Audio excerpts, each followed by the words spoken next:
ప్రకృతి కోపిస్తే మనిషి మనుగడ ఏమవుతుందో చెప్పండి. ఒక్క క్షణం ఊహించండి.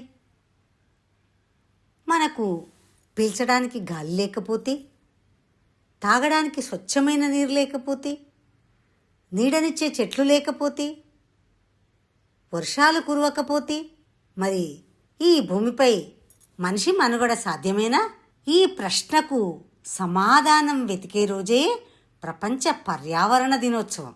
ప్రతి సంవత్సరం జూన్ 5వ తేదీన ప్రపంచ దేశాలన్నీ కలిసి పర్యావరణ పరిరక్షణపై అవగాహనను కల్పించేందుకు ఈ దినోత్సవాన్ని నిర్వహిస్తూ ఉన్నారు. మనము ఒక్క నిమిషం ఆలోచిద్దాం. ప్రకృతి మనకేమిచ్చింది, మనం ప్రకృతికి ఏమిచ్చాం? మనం పుట్టకముందే ప్రకృతి మన కోసం చల్లటి గాలిని, స్వచ్ఛమైన గాలిని సిద్ధం చేసింది. నదులను ప్రవహింపజేసింది, పర్వతాలను నిలబెట్టింది, అడవులను పెంచింది. మానవ జీవితానికి కావలసిన ప్రతి వనరును ప్రకృతి ఉచితంగా అందించింది. కానీ మరి ప్రకృతికి మనమేమిచ్చాం? అడవుల నరికివేత, నదుల కాలుష్యం, ప్లాస్టిక్ వ్యర్థాలు, వాయు కాలుష్యం, అభివృద్ధి పేరుతో ప్రకృతిని ప్రతిరోజు గాయపరుస్తూనే ఉన్నాడు మనిషి. మరి ప్రకృతి కోపగించుకోకుండా ఉండాలంటే ప్రకృతి మనకు ఎన్నో హెచ్చరికలను కూడా చేస్తుంది. మరి ప్రకృతి ఇస్తున్న హెచ్చరికలేంటి? నేడు ప్రపంచవ్యాప్తంగా చూసుకున్నట్టయితే మన భారతదేశంలో కూడా అసాధారణ ఉష్ణోగ్రతలు, అకాల వర్షాలు, భారీ వరదలు, తీవ్ర కరువులు, ఇంకా కొన్ని దేశాల్లో అగ్ని ప్రమాదాలు అడవుల్లో, ఇవన్నీ మనకు ప్రకృతి ఇస్తున్నటువంటి హెచ్చరికలు. ప్రకృతిని మనం నాశనం చేస్తే ప్రకృతి కూడా మనిషిని క్షమిస్తుందా? క్షమించదు.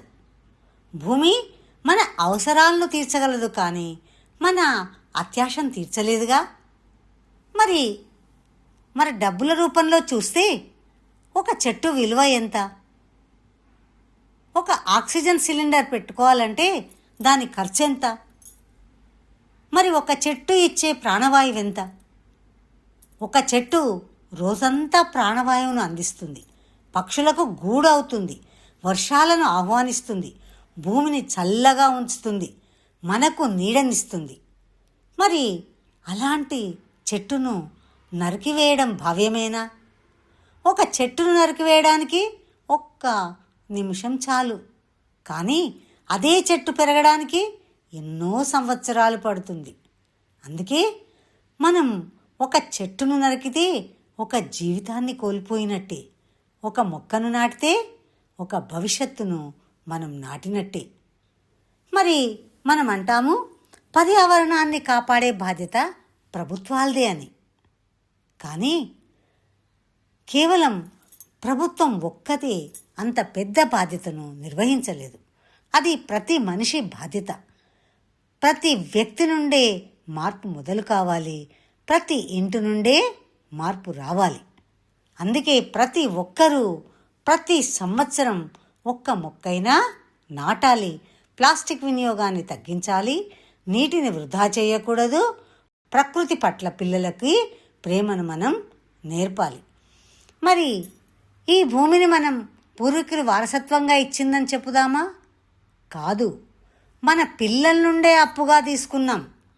ఎందుకంటే మనము తీసుకున్నటువంటి భూమిని జాగ్రత్తగా కాపాడి, ఆ పర్యావరణాన్ని కాపాడుతూ, చెట్లను కాపాడి మళ్ళీ తర్వాత తరాలకు అందించవలసినటువంటి బాధ్యత మన మీదే ఉంది. ఈరోజు మనం చేసే ప్రతి మంచి పని రేపటి తరాలకు జీవనాధారం అవ్వాలి. అందుకే ప్రకృతి మనకు కేవలం వనరులు మాత్రమే ఇవ్వలేదు, జీవితాన్నే ఇచ్చింది. అందుకే ఈ ప్రపంచ పర్యావరణ దినోత్సవం సందర్భంగా మనమందరం ఒక ప్రతిజ్ఞ చేద్దాం.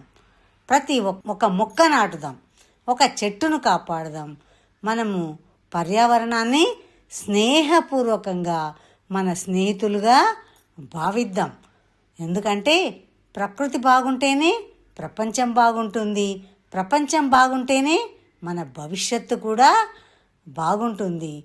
భూమిని మన భవిష్యత్ తరాలకు అందంగా అందిద్దాం. ధన్యవాదాలు. మీ వనజ బలుసాని. చెట్లు నాటు, జీవాన్ని కాపాడు, పచ్చదనాన్ని పెంచు, భవిష్యత్తును రక్షించు. ఓం తత్సత్.